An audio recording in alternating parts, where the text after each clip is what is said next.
Bien, únicamente para remarcar lo último, lo que es un microclima, pues recuerdan por ahí su compañero ya lo explicó, pues son en sí los sitios donde se desarrollan, viven, se reproducen los organismos.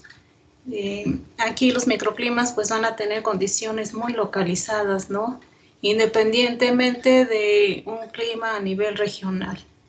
Bien, nada más para remarcar esto, también influye mucho la topografía, las laderas orientadas hacia el sur, si estamos en el hemisferio norte, pues reciben más radiación, más energía, sus condiciones son más secas, la temperatura más elevada, el índice de evaporación pues es mayor al 50%, la temperatura y la humedad en el suelo es mayor, el movimiento del aire es mayor a comparación del área norte, ¿no? En la zona norte, pues aquí tendríamos condiciones más frescas, más humedad relativa. Por aquí también la importancia de los microclimas en la distribución, pues generalmente en la zona que es norte, en algunas estructuras como los troncos, son áreas más frescas, es donde encontraríamos mayor incidencia de musgos. También aquí nosotros como forestales, para la localización, ¿no?, de algunas plagas, por ejemplo los descortezadores, las hembras pues ubican a los árboles que tienen condiciones más frescas para ovopositar, ¿no? Bien, el otro punto es los climas en las depresiones que les comentaba, en lo que nosotros llamamos cañones, hondonadas. Encontraríamos condiciones como estas, ¿no? Al calentarse la luz solar durante el día y al enfriarse durante la noche, por la vegetación en la noche, pues el vapor de agua se estanca en estos sitios, se registran temperaturas más bajas, sobre todo en la noche y durante el invierno, pero lo que es en verano, pues tendríamos mayor temperatura y mayor humedad relativa, ¿no? De ahí que les comentaba, este lugar es un área rodeada de desierto y aquí se tienen condiciones de cuenta como un clima tropical. Y bueno, esto era nada lo único que quería remarcar. Y vamos a iniciar con el elemento agua. Entonces, bueno, aquí es el tema 211, no hagan caso aquí al número, después lo corrijo. Vamos a ver el segundo elemento, el agua, que es una sustancia esencial en cualquier proceso de la vida aquí en la Tierra. Es el componente principal de todos los organismos.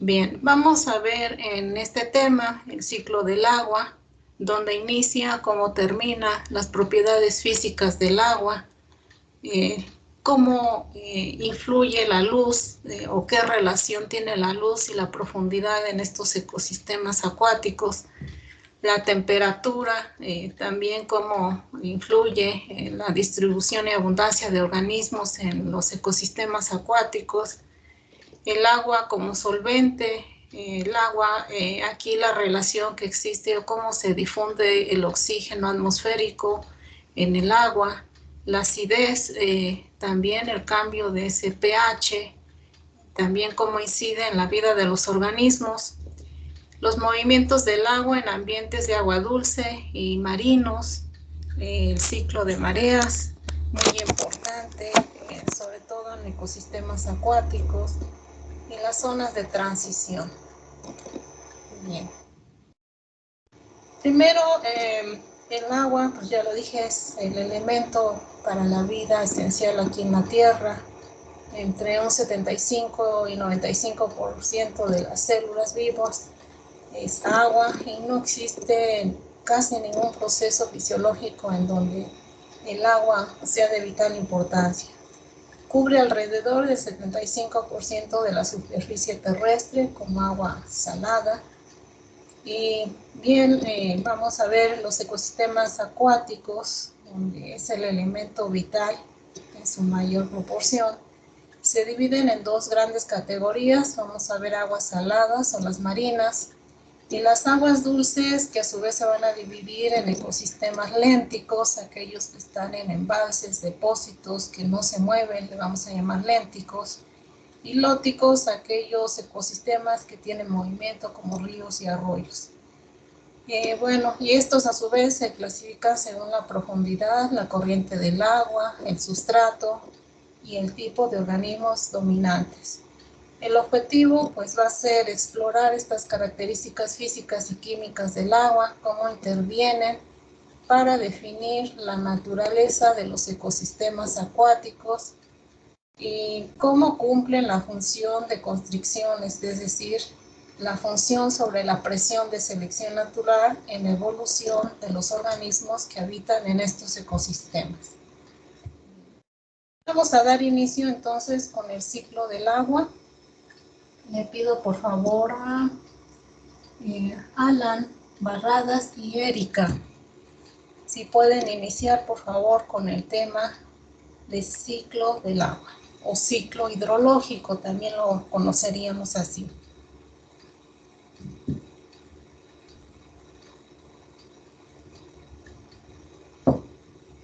¿Sí está Alan? Buenos días. Sí. Pues en este tema nos explican algo que hemos visto desde primaria, que es lo del ciclo del agua. Sí.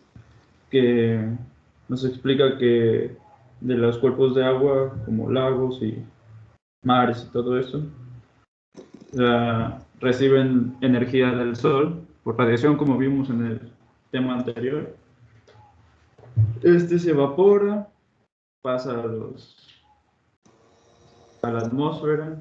Sí. Por las corrientes de aire se va trasladando a lugares más fríos, se condensa y cuando es lo suficientemente frío y que ya no pueden sostenerse las gotas de agua, caen y se precipitan. Bueno, se precipitan. ¿Cuál es y ahí... Perdón, dígame las formas de precipitación del agua. Las formas de precipitación.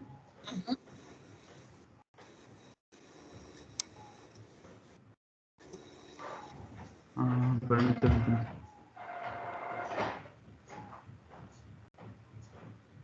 A ver, compañera, ¿me puede ayudar? Erika. Maestra, solo quería comentarle que la compañera Erika me había mencionado que ella está en un proceso para darse de baja temporal. Oh, bueno, está bien, gracias. Bueno, Alan. A ver, chicos, alguien del público, ¿cuáles son las formas de precipitación del agua?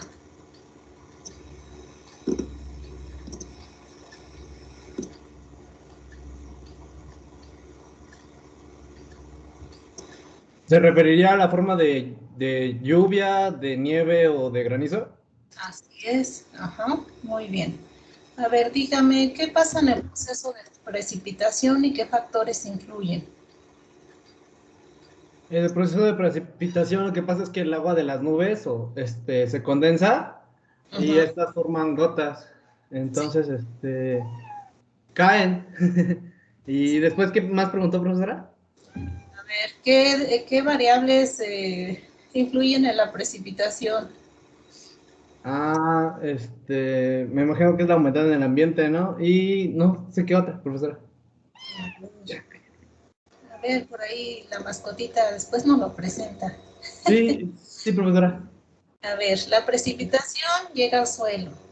¿De qué factores llega al suelo? Se filtra, pero esa filtración influye el tipo de suelo, la inclinación, la vegetación y la intensidad de la precipitación. ¿De acuerdo, jóvenes? Entonces, recuerden esas variables. ¿Qué pasa con el agua que cae de la lluvia? Parte se queda sobre la vegetación, y otra parte se queda en, podría decirse, en estancamientos. Sí, La otra, ¿a dónde se va? que sería la interceptación, ¿no? Lo maneja así el libro. Sí, la Y de intercepción. ahí otra parte que es la mayoría, se infiltra, si no me equivoco. Sí, Y otra parte se evapora. otra parte se va por. Y bueno, generalmente aquí por el suelo, ¿no? En algunos suelos, o en la mayoría de suelos, por eso hay los mantos acuíferos, ¿no? Se va hacia el agua subterránea. Muy bien, ¿qué más? Háblame de qué es el flujo superficial.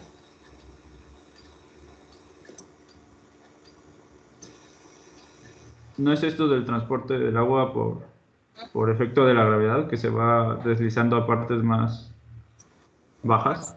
Sí, es decir, el exceso, cómo fluye el agua, ¿no? Ese flujo.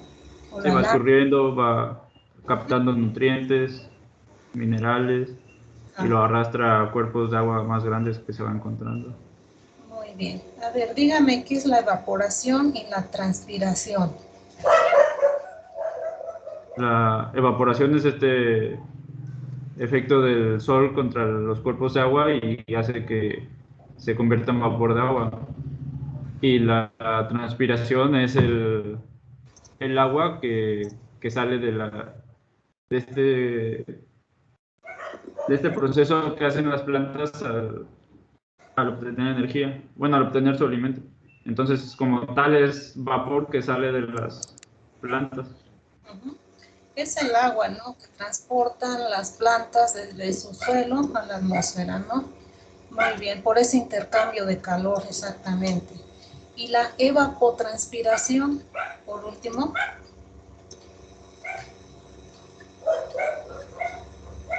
Es la suma de las dos, de la transpiración y de la evaporación. Muy bien, es la suma, la cantidad total de agua evaporada de la superficie del suelo y de la vegetación. Muy bien. A ver, bueno, aquí el flujo superficial ya me lo dijo, es como va escorriendo, pues es la lámina, ¿no? Lo que vemos. El flujo canalizado, ¿cuál sería?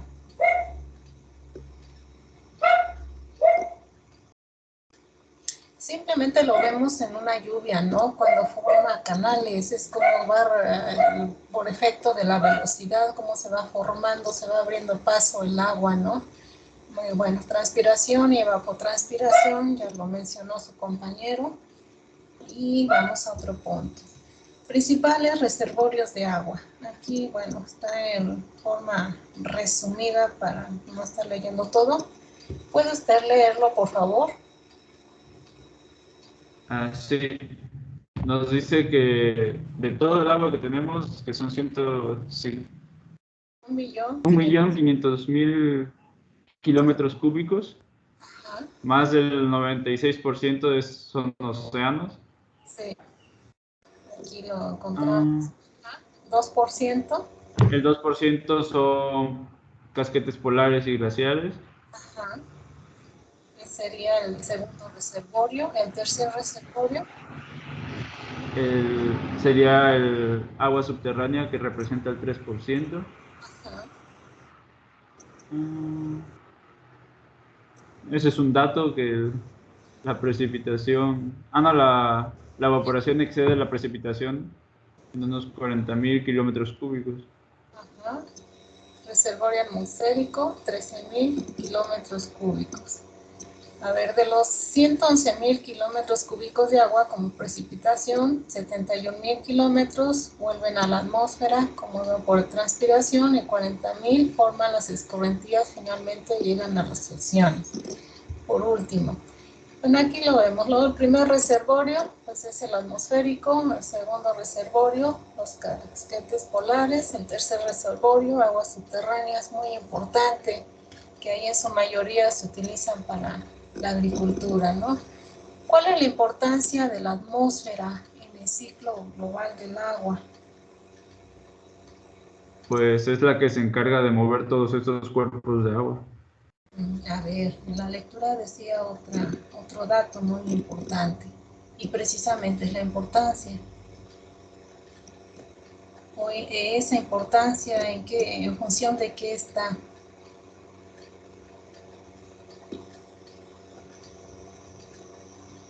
Bueno, la importancia de la atmósfera en el ciclo del agua es el tiempo en que se renuevan los reservorios de agua, ¿no? Por aquí dice, se calcula dividiendo el tamaño del reservorio por la tasa de salida o pérdida de agua. Ejemplo, el tiempo de renovación de los océanos, del agua de océano, ¿no? El tamaño de reservorio es de 1.37 por 10 a la 6, sería 1.370.000 kilómetros cúbicos, ¿no? Dice, dividido por la tasa de evaporación, que son 45.000 kilómetros cuadrados al año. Esto es igual a 3.000 años. Entonces, cada 3.000 años se renueva todo el agua de los océanos. El otro ejemplo, el reservorio atmosférico, es aproximadamente de 0.24 años, es decir, el contenido total de agua de la atmósfera se desplaza en promedio cada 9 días. Pero aquí considerando las zonas donde hay más lluvia, ¿no? Entonces, esa sería la importancia del tiempo en que se renueva los reservorios, los grandes reservorios de agua. Incluso aquí tienen, ¿no? No está la leyenda, aquí los glaciares se renovarían cada 15.000 años, la atmósfera en 9 días, aguas subterráneas 300 años, la biosfera, pues fracciones, ¿no? 9 días sería esta la atmósfera de la biosfera, ríos y lagos cada 12 años y mares y océanos cada 3.100 años. Aquí está el tiempo de renovación. Muy bien. ¿Alguna pregunta con el ciclo hidrológico? Por último, Alan, ¿en dónde inicia el ciclo hidrológico? En la precipitación. No, en la evaporación. ¿En serio? Yo leí que era la precipitación. Bueno. No, es la evaporación, cheque por ahí. Bueno, gracias. Bueno. Bien, Alan. A ver, ¿quién sigue? Sigue 4.2, Miguel Ángel y Karina Gabriela. ¿Sí está? Miguel Pero sí Ángel. dice aquí, maestra, la precipitación da comienzo del ciclo del agua. ¿Sí? Ay, perdón. Bueno, entonces me equivoqué. Sí, así dice en el libro. Sí, disculpas entonces, miren. Gracias. Gracias. A ver, Karina y Miguel Ángel. ¿Sí está Karina? Sí, profe, aquí andamos. A ver, allá andan. A ver, Sí, aquí estamos. ¿quién quiere empezar? Primero las chicas. A ver, Karina. Vamos a ver el punto 2, las propiedades físicas del agua. A ver, empiece, por favor. ¿Puede empezar mi compañero? Oh, bueno, de acuerdo. Bueno, pues este punto principalmente nos habla acerca de las propiedades y componentes que integran las moléculas del agua. Como lo es principalmente, indica que es una sustancia única debido a sus propiedades de polaridad. Sí. Una molécula de agua pues se compone principalmente por dos átomos de hidrógeno que están unidos a una molécula de oxígeno. Sí. Y se representa pues, por el símbolo químico del H2O. Es una unión asimétricamente donde comparten ambos un electrón, llamándose un tipo de enlace covalente o enlace covalente polar, ¿no? Siendo más específicos, ya que cada molécula de hidrógeno comparte un único electrón con el átomo de oxígeno. Entonces, siendo las moléculas del hidrógeno son positivos y la del oxígeno es negativo, por lo tanto se polariza. Sí.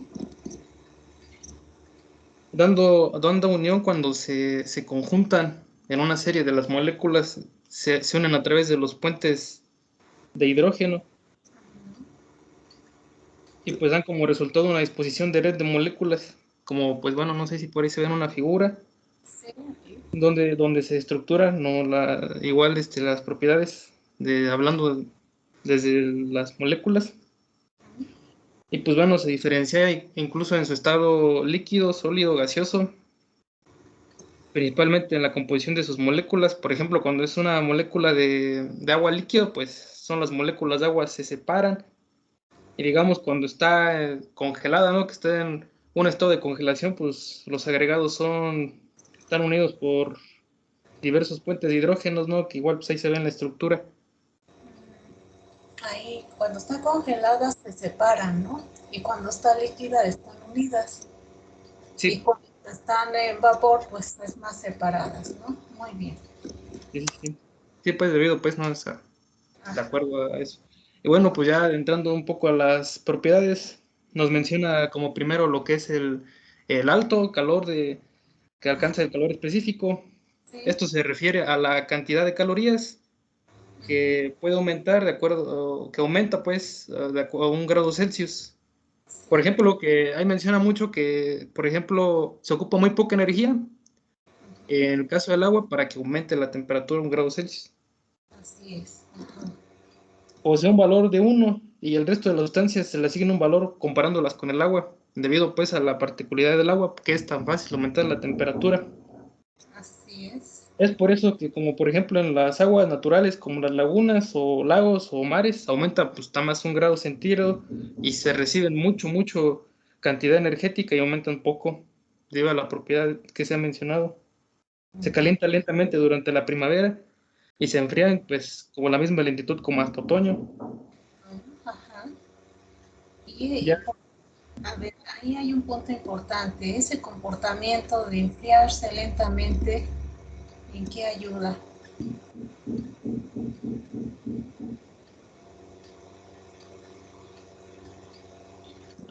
bueno, pues ayuda porque se disipa más lentamente la energía, ¿no? Y pues ese que no se caliente tanto el agua con una cantidad energética muy grande. Así es. De la misma forma que se calienta lentamente en primavera, en otoño también lentamente se enfría. Si fuera un calentamiento así abrupto, muy rápido, pues la mayoría de animales morirían, ¿no? Sobre todo los peces. Entonces, este comportamiento evita las amplias variaciones estacionales en los hábitats acuáticos, ¿no? Muy bien. ¿Qué más me puede decir usted? A ver, ¿qué es la cohesión? Bueno, pues, Bueno, bueno, al respecto, ahí la compañera es la que la va a proporcionar. Por último, ¿qué es el calor latente?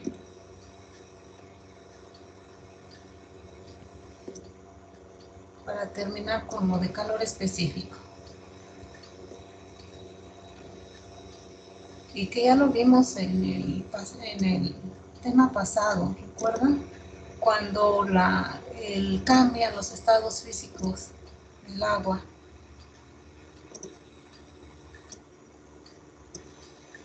A ver, recordemos, es la energía liberada o absorbida en la transformación del agua de un estado a otro, ¿de acuerdo? A ver, su compañera, seguimos entonces, Karina, ¿qué es la densidad del agua? bueno, a continuación hablaba sobre lo que es la cohesión. ¿Sí? Bueno, la cohesión es cuando los puentes de hidrógeno ayudan a que las moléculas de agua se sujeten entre ellas y no se rompan estos puentes.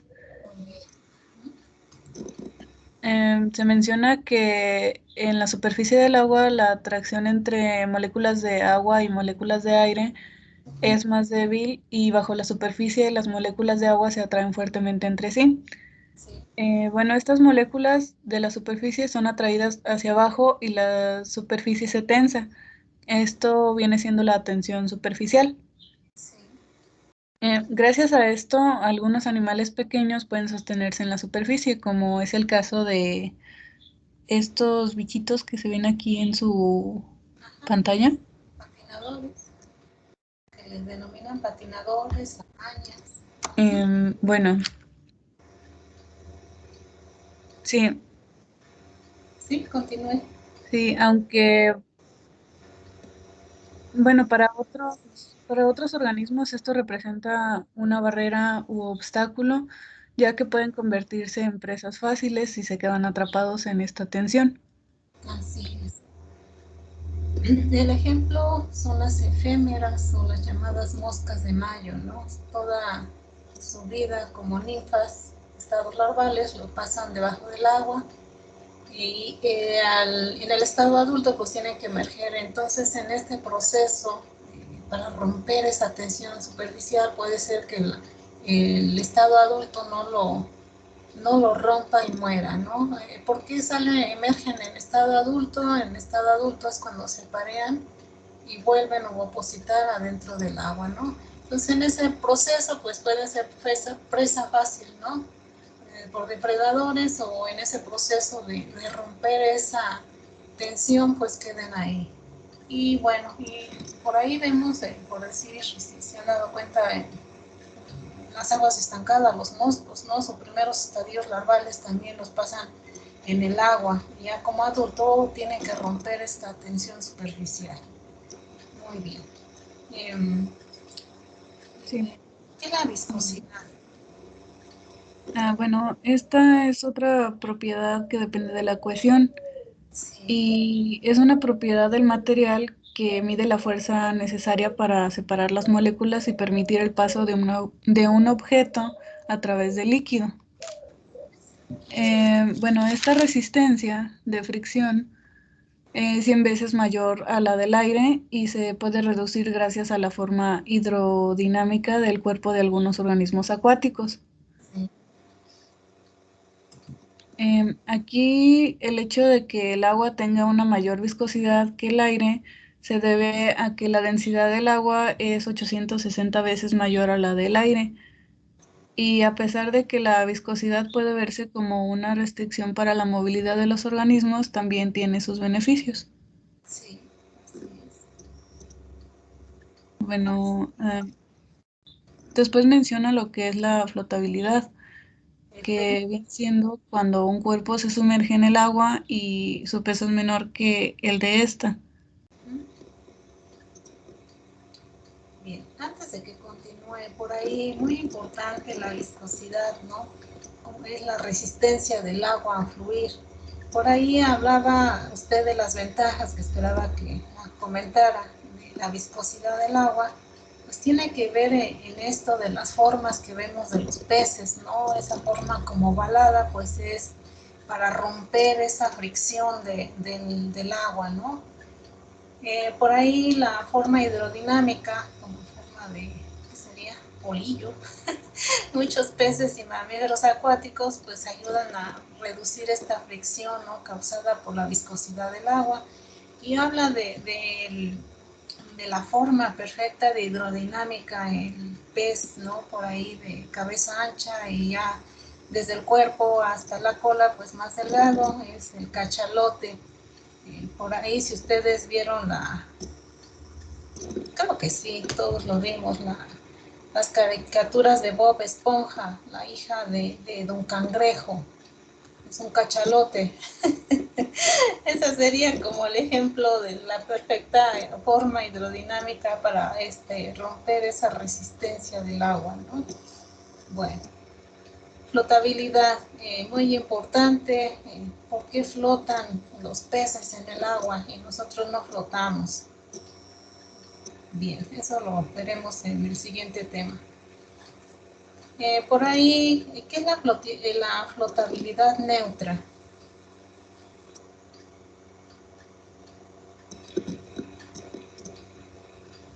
Erika, ¿sí me escucha? ¿Sí, Erika? Perdón, Karina. Bueno, se mencionaba, Sí, soy Karina. soy Karina, sí, ya le estoy cambiando nombre, disculpe. Sí.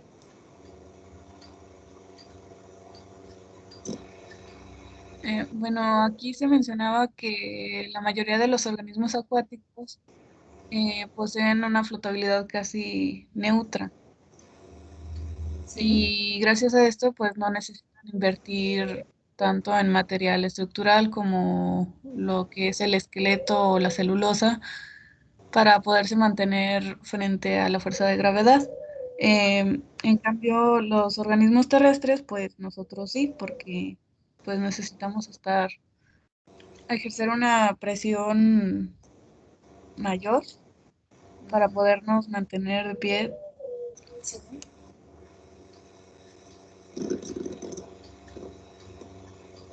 Sí, bueno. A ver, la estabilidad casi neutra es la densidad de los cuerpos, es similar a la densidad del agua. Y muy bien, muchos organismos, por ejemplo, las algas, ¿no? Ellos no necesitan, por decir, incluso pueden medir hasta 30 metros de alto y no necesitan una estructura de celulosa como los árboles, un tronco, o como los animales, o incluyendo nosotros, ¿no? Necesitamos una estructura ósea para mantenernos de pie. Muy bien. A ver, por la importancia de la densidad del agua en los organismos acuáticos, ¿cuál sería? Bueno, ya al final mencionaba que debido a la densidad del agua, el metabolismo de los organismos marinos presenta más cambios y bueno, estos son mayores entre más abajo se encuentran debido a la presión que existe a medida que aumenta la profundidad. La presión del aire, ¿verdad? A medida conforme aumenta la profundidad del ecosistema acuático. Muy bien. Ahí, bajo el agua, ¿cuál es la presión atmosférica? ¿Cómo aumenta?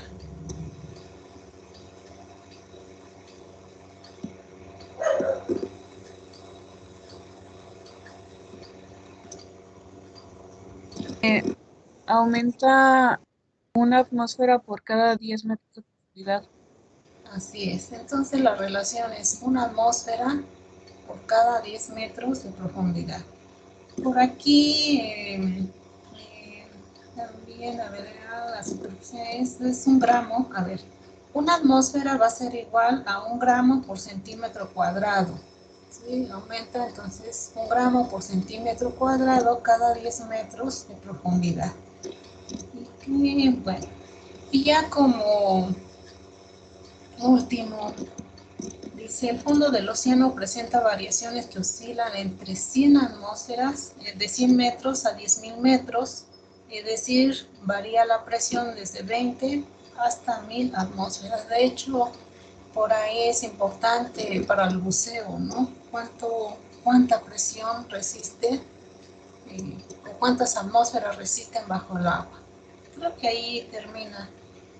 Por último, compañera, ¿qué pasa si aumenta la presión atmosférica? ¿Qué pasa con los organismos?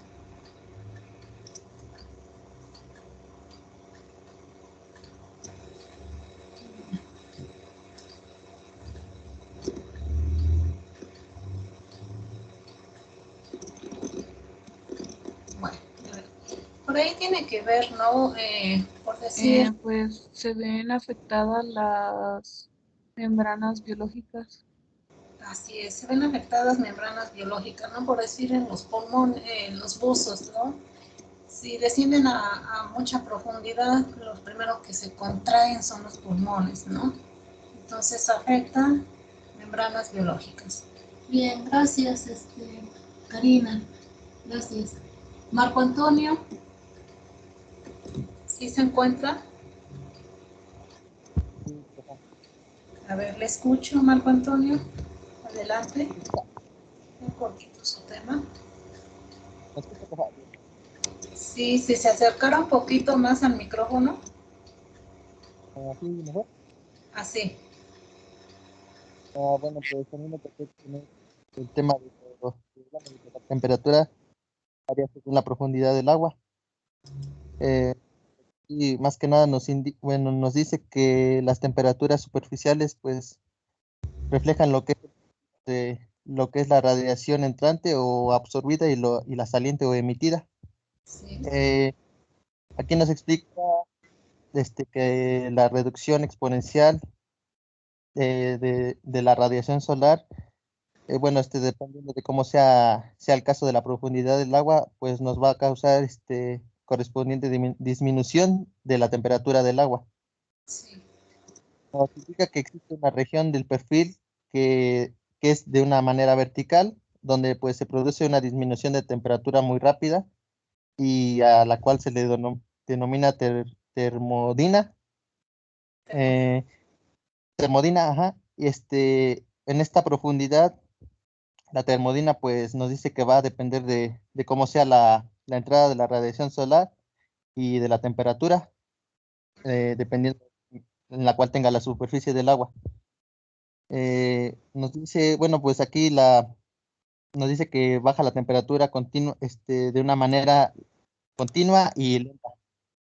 También nos dice que la termodina pues se encuentra de dos capas, una que es superficial, donde nos indica que el agua es cálida y liviana, o lo que también es menos densa, a la cual se le denomina como epilimnia, y pues también otra capa, la cual se encuentra en el fondo de este perfil, donde el agua es más fría y por ende más densa, a la cual se le llama hipolimnio.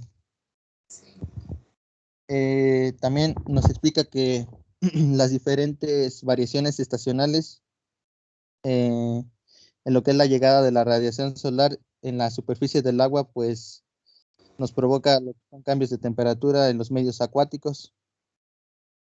Lo que es esta llegada de la radiación solar nos dice que a lo largo del año provoca que la termodina sea un rango permanente, que sea permanente en lo que son aguas tropicales, pero este cambio o este efecto no será diferente para lo que son las aguas de las zonas templadas.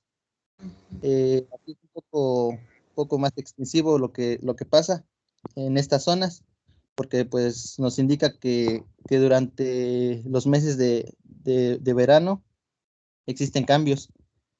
Por ejemplo, nos indica que en la estación del otoño se muestran muchas variaciones de lo que son la temperatura, donde el aire y la luz solar pues se disminuye y por ende la superficie del agua se comienza a enfriar. Y el agua comienza a hundirse ya que pues esta se vuelve más densa y provocando que el agua caliente del fondo suba y pues esta se vuelve a enfriar de manera que va generando un ciclo hasta que toda el agua que se encuentra en ese perfil pues se vuelva de manera homogénea.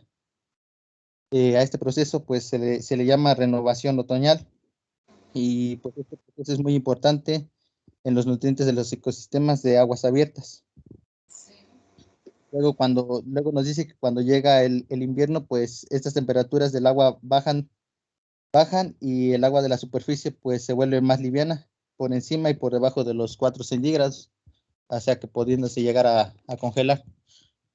También nos dice que si el invierno pues es lo bastante frío, el agua se llega a congelar, pero si no, nada más se va a acercar a los 0 centígrados.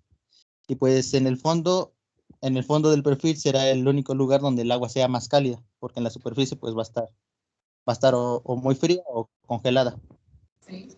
Y posteriormente, una vez que el hielo se descongela, da entrada a lo que es la primavera y el agua se vuelve a estratificar, o lo que quiere decir que este ciclo se vuelve nuevamente a volver a hacer.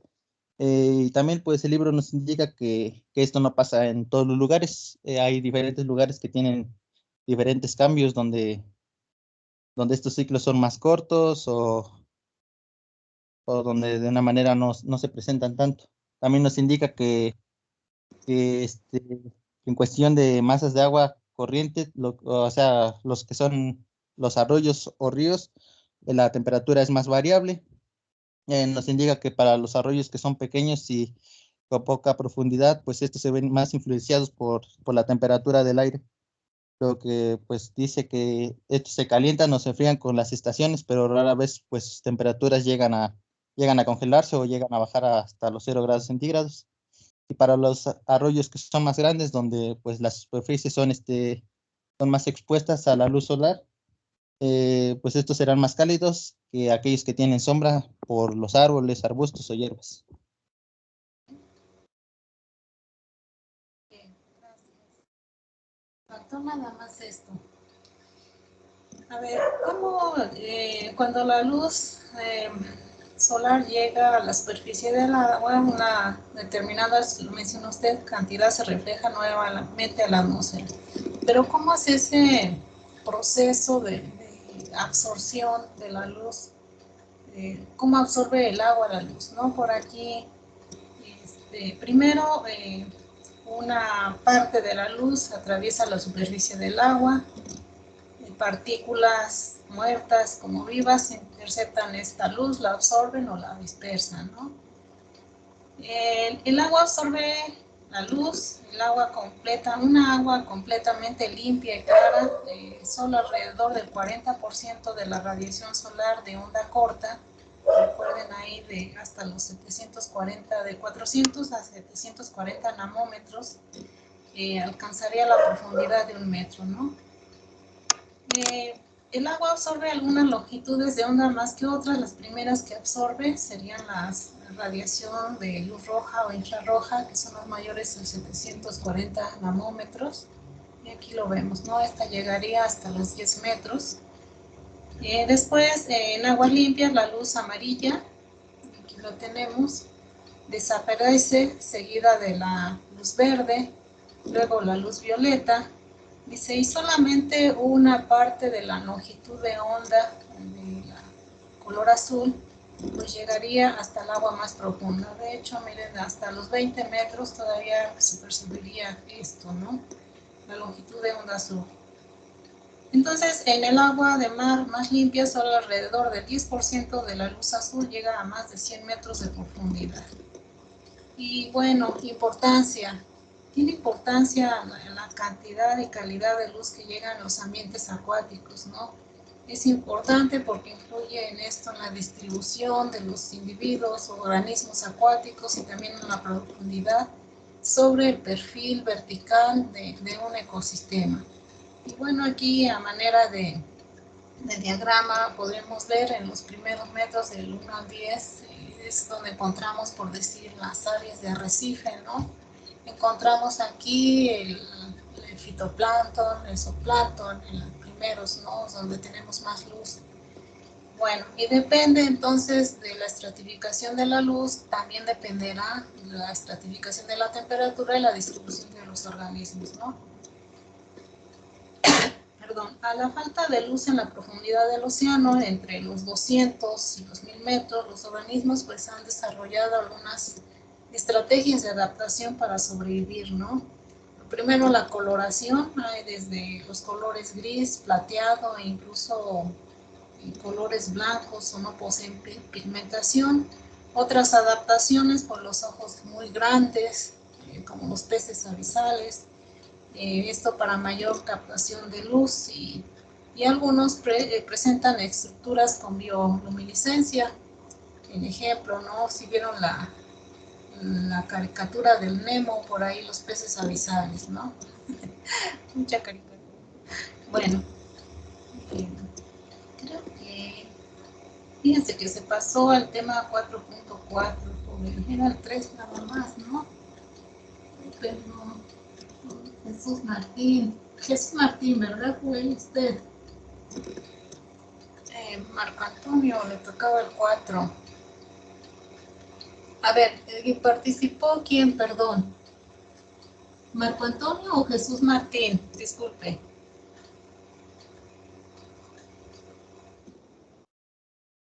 Marco. Marco Antonio. Ah, bueno, usted es el 4. ¿Y Jesús Martín? Bueno, Marco. Está bien, su tema era el 4.4. Aquí no era la luz, era la temperatura. Bueno, en la temperatura pues tiene una correlación la temperatura con la profundidad de agua y la radiación solar, ¿no? Por ahí vimos ya lo del calor y la característica, la propiedad que tiene el agua de absorber mayor calor, ¿no? Aquí la reducción de la radiación según a la profundidad también causa una disminución en la temperatura. Mayor temperatura y baja la temperatura, ¿no? Lo que su compañero les explicó, jóvenes, les comentó, es cómo el perfil de temperatura con relación a la profundidad de agua. En este caso, cuando hablamos de una renovación otoñal, que es lo que mencionó su compañero, es la estratificación de los ecosistemas lénticos, lagos, lagunas, lo que no tiene salida, no tiene fluidez, ¿no? Entonces, ¿cómo se define este perfil de temperatura? Este perfil de temperatura pues va a estar relacionado con las estaciones, ¿no? Y vamos a ver aquí, en este ejemplo, tenemos la profundidad del agua, de menor a mayor. Y aquí depende de la estación, pues va a ser esta estratificación y las tres capas que forman esta estratificación, ¿no? La capa superficial, como lo dijo su compañero, se llama el epilimnio. Vamos a encontrar aguas más cálidas y su densidad es más baja. Después una zona que le vamos a llamar la termoclina, o en algunos libros lo van a encontrar como mesoclima, lo mismo, que es zona de cambio de la temperatura. Esta zona va a dividir a las aguas más cálidas, pero a las aguas más frías que encontramos en la tercera capa, que se llama el hipolimnio, que son aguas más profundas, más frías y son de alta densidad, ¿no? Entonces aquí lo que se trata de explicar es cómo va cambiando la temperatura en las distintas estaciones. Vamos a ver en invierno. En invierno encontraríamos en aguas superficiales más frías, ¿sí? Sería en el hipolimnio. La termoclina, a partir de aquí de la termoclina y el hipolimnio, a ver, en invierno sí tenemos termoclina. Sería la temperatura más alta, ¿no? Más baja en la superficie y más alta en el hipolimnio. En otoño en este caso no hay termoclina, es decir, no hay una tercera capa. Aquí, tanto en la superficie como en el fondo, si ven, el comportamiento de la temperatura es la misma. Pero ahora vamos a ver en verano. En verano las temperaturas son más altas, aquí hay un cambio abrupto, y en el hipolimnio la temperatura es más baja, ¿no? Bueno, en aguas tropicales aquí la termoclina se comporta de igual manera. Bien, este esquema es un lago, ahí ya lo explicó su compañero. En verano hay estratificación del agua, le vamos a llamar. Vamos a tener el epilimnio, aguas más cálidas, más livianas. El hipolimnio es la capa que va a dividir a la superior y a la inferior. El hipolimnio, por aquí dice, es más frío, pero más enriquecido en nutrientes por descomposición de organismos muertos. Ambas capas son separadas por la termoclina. En otoño, por ahí ya lo vimos, su compañera la mencionó, dice, se enfría más lentamente la capa superior, ¿no? Entonces, al enfriarse, las aguas frías descienden y hay una mezcla, desaparece la termoclina, las aguas profundas se oxigenan y empiezan a subir los nutrientes, ¿no? A revolverse. En invierno hay otra estratificación, puede ser que se forme el hielo, la capa superficial, la que es el epilimnio, puede ser más frío y más cálido el hipolimnio. De hecho, que en invierno muchos de los organismos los vamos a encontrar más en el fondo, ¿no? En primavera, con la acción del viento, la radiación solar, pues aquí se deshace, por decir, el hielo, hay una mezcla y es cuando suben todos los nutrientes para los organismos, ¿no? Y esta es la estratificación, muy importante porque esto lo vamos a seguir viendo en los siguientes temas. Entonces lo que vimos fue la circulación vertical o renovación otoñal. En los ríos pues no hay problema, ya lo mencionó su compañero, en áreas donde no hay vegetación, el agua va a adquirir la temperatura del ambiente, donde va a ser más fría, donde tenemos la sombra por la vegetación. Únicamente aquí, jóvenes, es la profundidad del mar. Lo mismo tendríamos la capa más profunda, el hipolimnio, la termoclina, y aquí el epilipnio, ¿no? Y vemos aquí a 0 grados, aquí a 30 grados estarían los trópicos, siempre existe la termoclina, y bueno, y acá está a los 60 grados, ya casi a los polos, ¿no? Entonces en aguas oceánicas existen estas tres partes, ¿no? Pero con diferente profundidad, como lo mencionó su compañero. Perdón. Con el punto 5, el agua como solvente. A Digo ver, yo. le escucho, por favor. Pues voy a hacer como que un pequeño resumen y ya después voy a ir. ¿Me escucha? Sí, escucho, claro. Ajá. Y ya después voy a ir explicando cada uno. Eh, de lo que yo entendí, primero pues habla como que de qué tan extraordinario es el agua como un solvente y de ahí va como diciendo, bueno, al menos como yo entendí, como dos formas de las que cómo funciona el agua como solvente. De ahí explica cómo va adquiriendo solutos en los diferentes procesos del ciclo del agua. De ahí habla de las aguas dulces y por último habla de la cantidad de sal en el mar. Y pues bueno, primero habla de que el líquido es una mezcla homogénea, bueno, perdón, que es una mezcla homogénea de dos o más sustancias que se denominan disolución. Sí, ¿Me escucha? sí, escucho, adelante. De ahí habla de que lo que se disuelve en una solución se le denomina como solvente o disolvente. Sí. Y pues la sustancia que se disuelve se le denomina como soluto y que cuando el solvente es el agua se le denomina como disolución acuosa.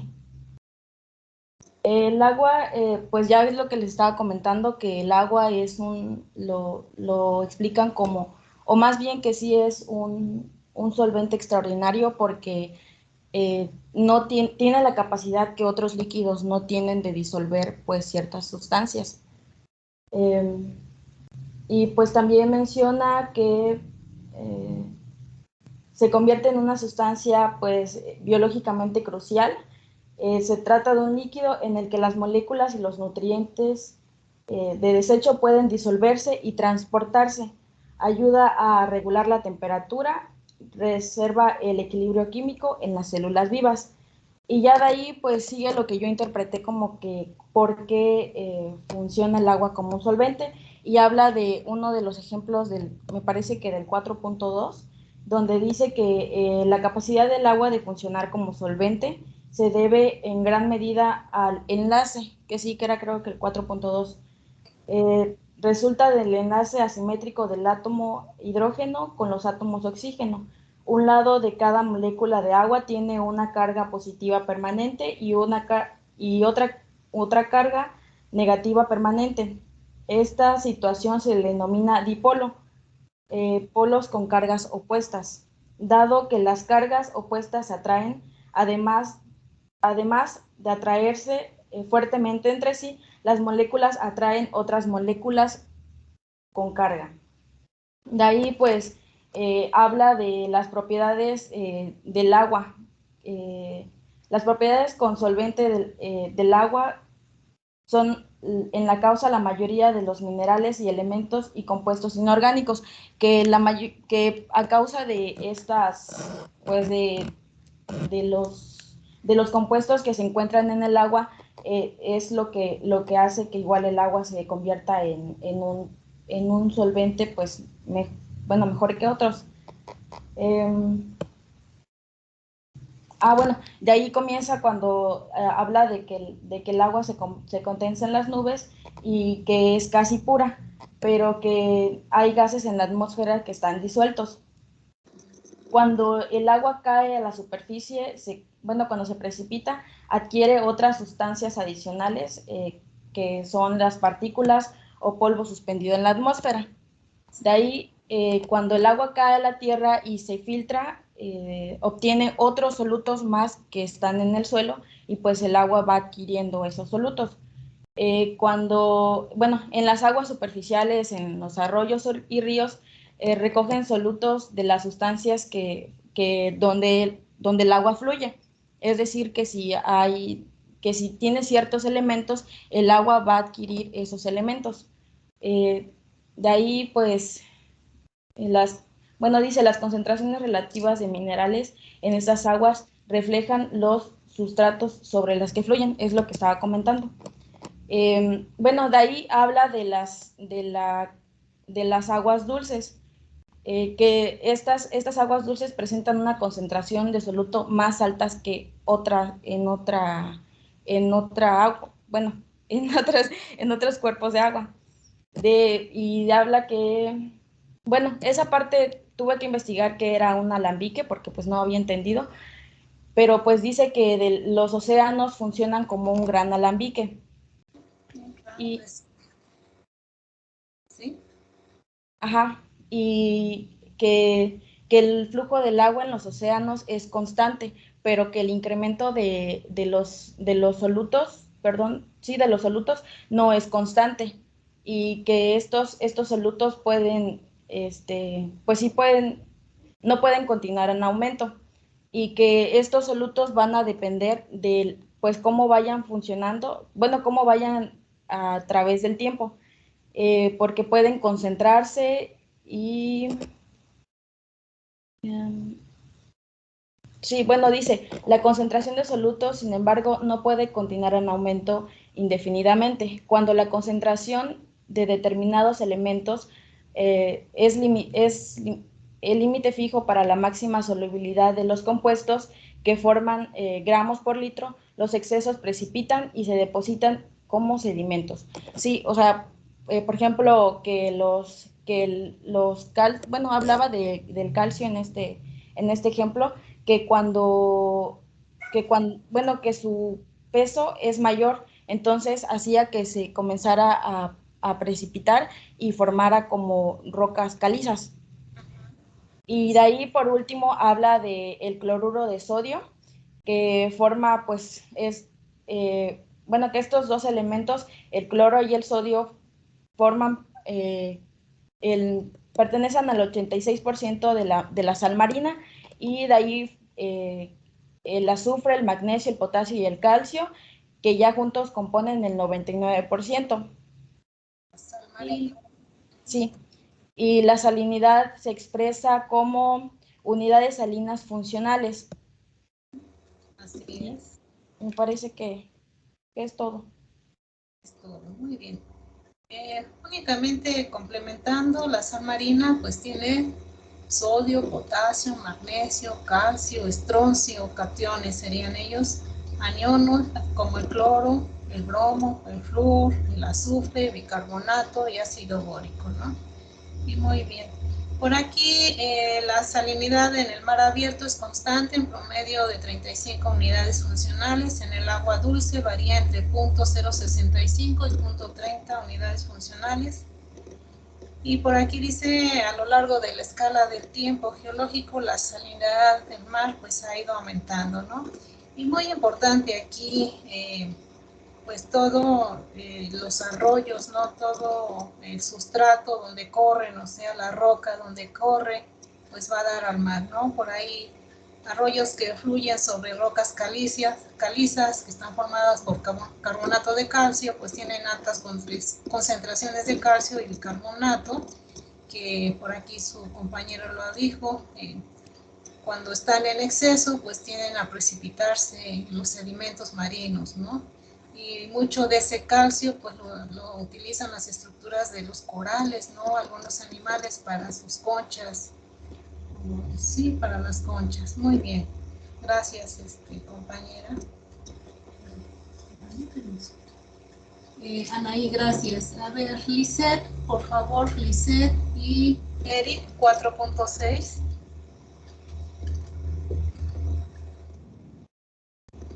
El oxígeno desde la atmósfera.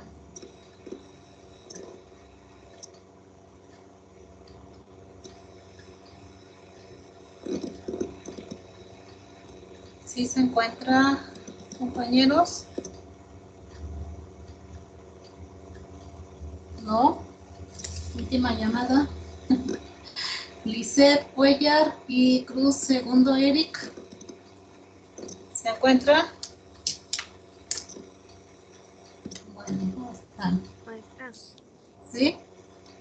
mi compañero Eric me comentó que falleció una persona de su familia, entonces pues no pudo entrar a la clase. Ya, ajá. ¿Y Lisette? ¿Quién sabe, verdad? Bueno, vamos a continuar, si no se me va el tiempo. Bueno, el oxígeno se difunde desde la atmósfera a algunas superficies o masas de agua.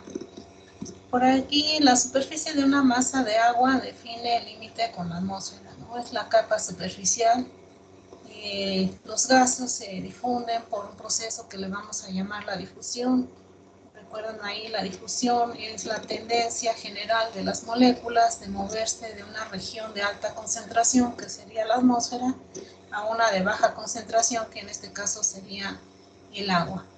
Pues a través del proceso de difusión se produce esa transferencia global de gases muy importantes, que es el que tenemos en la atmósfera y que desde el punto de vista fisiológico, metabólico para los organismos es importante, que es el oxígeno y el dióxido de carbono. Entonces, desde la atmósfera, una concentración más alta a la superficie del agua, en una concentración más baja en estos ambientes. La tasa de difusión pues, es controlada por un proceso de solubilidad del oxígeno en el agua y por el gradiente de difusión. Por ahí la solubilidad de los gases, por ejemplo el oxígeno o dióxido de carbono, pues va a estar en función de la temperatura del agua, de la presión también atmosférica, la presión del mismo oxígeno y también de la salinidad del agua, ¿no? Por aquí, en cuanto a la saturación de oxígeno, pues vamos a encontrar mayor contenido de oxígeno en agua fría que en el agua caliente, porque aquí la solubilidad del gas en el agua pues va a disminuir cuando la temperatura aumenta. Y la solubilidad aumenta con el incremento de la presión atmosférica y disminuye con la salinidad, ¿sí? Entonces la solubilidad, hay menor solubilidad cuando tenemos mayor salinidad. Y bueno, es importante sobre todo la salinidad y esta difusión de oxígeno en los ecosistemas marinos. Bueno, aquí el proceso de difusión del oxígeno a las aguas se difunde sobre las aguas superficiales y de una concentración, ya lo mencioné, más baja, de lo más alto a lo más bajo. Aquí los factores que van a limitar la difusión del aire en el agua, pues la densidad y la viscosidad, ¿no? También el oxígeno absorbido por el agua de la superficie se mezcla con el agua más profunda gracias a las corrientes internas y a la turbulencia. El ejemplo de lo que mencionó su compañero de la renovación otoñal, por ahí vimos lo que es en primavera, ahí hay una mezcla de agua, es cuando se mezcla el oxígeno. Puede ser que en invierno, por la capa de hielo, por ahí no haya oxígeno, es más pobre en oxígeno, ¿no? Bueno, a ver, vamos a ver aquí nada más, lo puse como breviario de la gráfica. En esta representa la variación de temperatura y la concentración de oxígeno en un lago, profundidad en metros, aquí el oxígeno en miligramos por litro. Entonces en la superficie tendríamos más, hay un cambio abrupto y después disminuye con la profundidad, ¿no? La temperatura aquí en el cambio abrupto, recuerdan, es lo que llamamos la termoclina. Lo mismo aquí, la temperatura en equilibrio tendríamos mayor temperatura. Aquí hay en la termoclina, aquí hay un cambio abrupto y ya en el equilibrio la temperatura baja. Lo mismo el oxígeno, ¿no? Aquí mayor cantidad, Aquí, como es la capa superior, ya hay más difusión de oxígeno de la atmósfera a la capa superficial, incluso aquí tendríamos mayor oxígeno y después disminuye. Por ahí, donde no habría tanto intercambio o saturación de oxígeno, en estas zonas, ¿no? Encontremos las zonas costeras muertas aquí. ¿Por qué? Primero por el calentamiento de las aguas. Recuerdan aquí el fenómeno del Niño. Aquí en estas áreas más rojas es por el aporte de grandes nutrientes derivados de agroquímicos, sobre todo, ¿no? Aquí en el Golfo de México encontramos un área que se llama área muerta, donde pues no hay vida, ¿no? Por esto de la falta de oxígeno en el mar. ¿Qué más? Creo que por acá tengo otro. El oxígeno, bueno, en aguas con poca profundidad que corren muy rápido, por ejemplo en ríos, pues aquí por decir en lo que son las cascadas, y hemos estado por ahí, incluso se ve, hay mayor cantidad de oxígeno, quizás saturación o sobresaturación. Aquí la capa está más en contacto con el viento, ¿no? El oxígeno se pierde cuando el agua aumenta la temperatura y disminuye la solubilidad por el consumo de la vida acuática en lagos y lagunas, pues ya hay mayor cantidad de oxígeno cuando se estratifica, cuando encontramos las tres capas, ¿no? La mayor cantidad de oxígeno se da generalmente cerca de la superficie, ahí es donde hay mayor difusión de oxígeno. ¿Qué más? Además de su entrada en el agua por medio de la difusión de la atmósfera, el oxígeno es también producto de la fotosíntesis, que está restringida en aguas superficiales por las limitaciones en la disponibilidad de luz. En caso de aquí en profundidades, puede ser aquí haya torbellinos, pues hay oxigenación en aguas más profundas, pues ya lo vimos, disminuye la cantidad de oxígeno. La renovación otoñal, que es lo que explicó su compañero por acá, aquí hay mezcla de agua, aquí el agua superficial oxigenada se mezcla con la de fondo, ¿no? Aquí encontraríamos mayor cantidad de oxígeno. En invierno se reduce por esta capa de hielo, se congela, y bueno, aquí se reduce porque los organismos están en el hipolimnion y demandan mayor cantidad de oxígeno. En los océanos por aquí, en caso de los océanos, el oxígeno se encuentra, la máxima cantidad de oxígeno la encontraríamos en los primeros niveles, aquí está.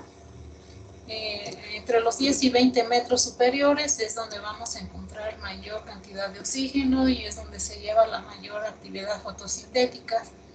Y bueno, aquí puede ser con niveles de saturación y después disminuye conforme va aumentando la profundidad, ¿no? Aquí de 0 a 10 metros podremos encontrar mayor cantidad de oxígeno. Si hay una zona de mínimo oxígeno, en este caso, aquí hasta acá disminuye, ¿no?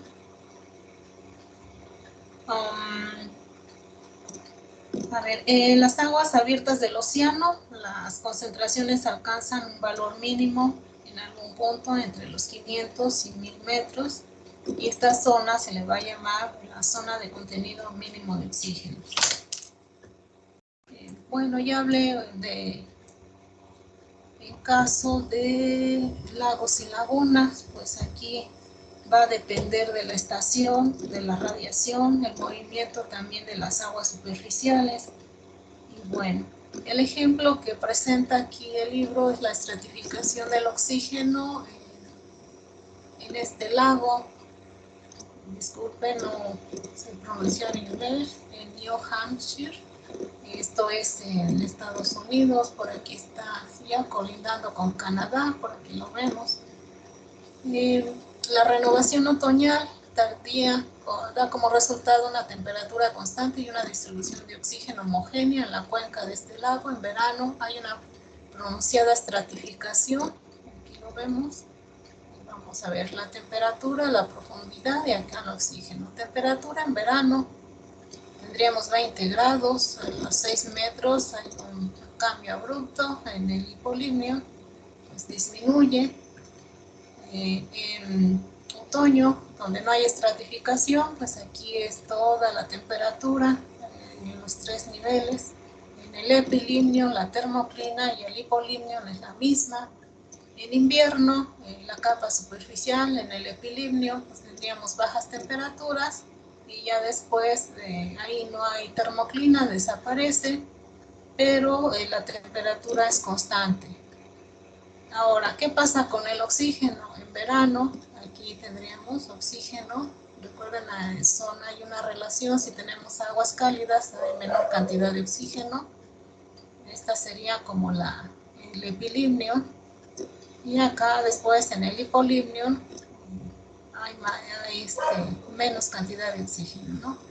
Aquí, bueno, menos cantidad de oxígeno, menos a comparación de en otoño, tendríamos un poquito más, y en invierno, en el hipolimnio, tendríamos menor cantidad de oxígeno. Y aquí un poco, bueno. Aquí habla de renovación otoñal tardía, ¿no? En verano hay una pronunciada estratificación, el oxígeno disminuye marcadamente en la termoclina. Aquí donde hay un cambio así abrupto es donde se presenta la termoclina.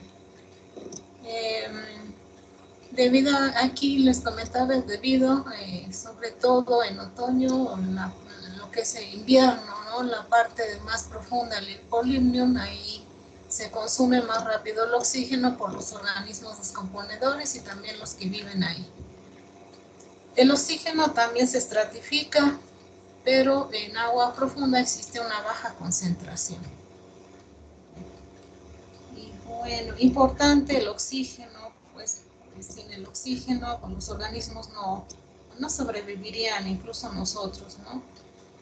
En caso de ambientes en agua en movimiento, pues tienen una superficie mayor de contacto, puede ser de asaturación o sobresaturación el oxígeno. Importante para todos los organismos en estos ecosistemas. Bien, vamos con el punto 7, que es la acidez. Andrea y Daniela, ¿se encuentran? Sí, profesora. Voy a empezar. Sí, Adelante, a ver, ¿quién empieza? yo. ¿Me escucha? Sí, le escucho. Ah, ok, gracias. Adelante. Sí. Bueno, dice que, bueno, la lectura comienza diciendo que pues el agua tiene una importante capacidad para absorber el dióxido de carbono. Sí. Y pues pues abunda en el agua, en ambos tipos de agua, en la dulce como la salada. Y pues y después de entrar el dióxido de carbono, al tocar la superficie del agua, pues comienza la reacción con el agua, lo que produce el ácido carbónico. Y ya de ahí, pues el ácido carbónico se disocia y forma un ion de hidrógeno y uno de bicarbonato. De ahí, la molécula de bicarbonato también se disocia y forma pues otro ion de hidrógeno y otro ion de carbonato. Este sistema es un sistema que mantiene en equilibrio el pH del agua. Y pues si hay menos dióxido de carbono en el agua, se pierde el equilibrio, pero el sistema del ácido carbónico con el bicarbonato produce más dióxido de carbono, y esto pues hace que otra vez esté en equilibrio el pH. Y bueno, la acidez en el agua se da cuando es más alto el número de iones de hidrógeno en el agua, y entonces pues el agua se hace más ácida. y se hace más alcalina o básica cuando hay un mayor número de grupos hidroxilos, que es el OH, y proporciones de hidrógeno. Bueno, la medición del pH se da con el logaritmo negativo, que se da de 1 a 14, y un mayor número que 7 en la escala del pH quiere decir que es una disolución alcalina o básica, y menor que 7 pues es ácida, y en 7 pues es neutra. Bueno,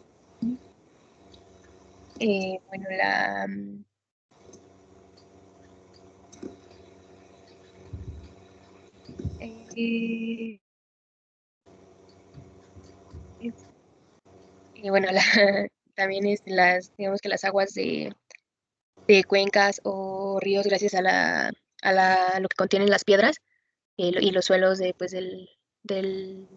esos cuerpos de agua, varían siempre entre un pH de 2 y 12.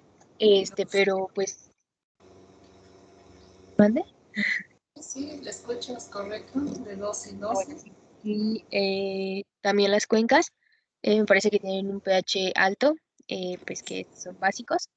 Y bueno, gracias a la presencia de lo que contiene la piedra caliza. Arenisca y granito, ¿no? Ajá. Ya. Y bueno, las aguas oceánicas contienen mucha presencia de iones de sodio, potasio y calcio, lo que las hace pues, básicas, andando entre el pH aproximado de 7.5 y 8.4. Sí, muy bien. Ahí terminaría mi participación. Muy bien. A ver, su compañera, eutroficación y la importancia. Muy bien.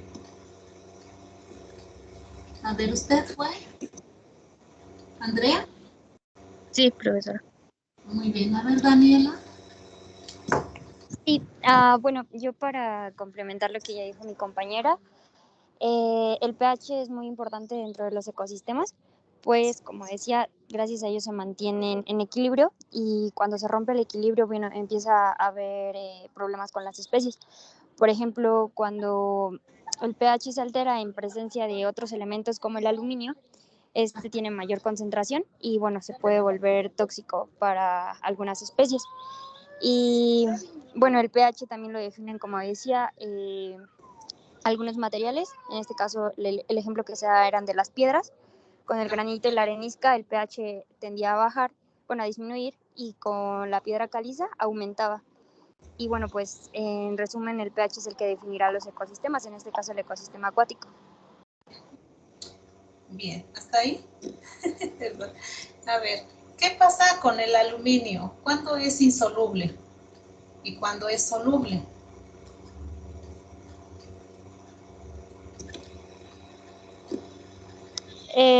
Se volvía insoluble cuando había menor, o sea, cuando la cantidad de agua ya no era capaz de hacerlo soluble. Es que no sé cómo explicarlo. Bueno, era cuando es neutro o básico, ¿no? Y cuando es soluble es cuando el pH del agua pues se volvía más ácido y ya comenzaba a disolverse, y entonces aumentaba la concentración de aluminio pues en esas aguas. Así es, sí es tóxico, ¿no? Algunos animales mueren, otros no se reproducen. Gracias. Sí, correcto. Por último, ¿qué es la eutrofización? Por ahí lo mencionaba. Bueno, eutrofización es cuando el agua la encontramos así verde, ¿no? Incluso, ¿cómo era el otro? Agua hielo. Aquí hay menos cantidad de oxígeno, tendríamos pHs ácidos, ¿no? No hay organismos. Por último, aquí esta grafiquita que siempre la pongo en el examen, porcentajes teóricos de CO2 en cada uno de los estados relacionados con el pH. pH tenemos el neutro, aquí hasta el básico y el ácido, ¿no? O alcalino. Aquí como lo leemos, porcentaje total de dióxido de carbono. Cuando tenemos un pH aquí ácido, tendremos más dióxido de carbono libre, ¿no? Ahora, conforme aquí el pH va aumentando, aquí tendríamos más ácido carbónico, aquí aumentaría, ¿no? El máximo del ácido carbónico sería aquí entre un pH 7, ¿no? Y acá es bicarbonato, perdón, me equivoqué. Bien, y acá, a ver, en valores más bajos de pH, condiciones ácidas, la mayor parte de dióxido de carbono se encuentra en su forma libre. En valores intermedios, condiciones neutras, tendríamos el bicarbonato, prevalece aquí más alto, y en condiciones alcalinas, la mayor parte del dióxido de carbono se encuentra en iones del dióxido de carbonato. Entonces aquí nada más ver los puntos máximos en que pH se da. Bicarbonato en el 8 y ácido carbónico cuando ya lo tenemos en un pH muy alcalino, ¿no? Y aquí los mínimos serían para este bicarbonato, serían en un pH ácido, pero también en un pH básico. ¿Sí, jóvenes? Leer esas 5 minutos para los movimientos del agua. 56, mejor le dejamos aquí. A ver, le dejamos aquí, jóvenes, próxima clase continuamos. Solamente, a ver, quería comentar algo. Y aquellos compañeros jóvenes que por alguna causa no puedan estar en clase, más bien, aquellos compañeros que por alguna causa no participen en clase o no comenten lo que se les dejó, por ahí estoy subiendo artículos para este tema. Vamos a leer muy importante que son las zonas de transición y que tenemos estos ecosistemas aquí en México. De hecho, el artículo lo van a leer todos porque va a venir en su examen, pero más con énfasis para que lo comenten aquellos compañeros que no estuvieron en clase y que no pudieron dar la parte que les corresponde. Entonces vamos a trabajar así, jóvenes, para que no quede anulada su participación. ¿De acuerdo? O aunque no de acuerdo. Sí, profa. Ahí el artículo que les envié, según tiene 27 hojas, pero la mayoría de hojas son pura bibliografía. En sí está corto el tema, está interesante sobre estos ecosistemas de transición que lo vamos a ver en el tema 4.10, lo vamos a abordar el miércoles.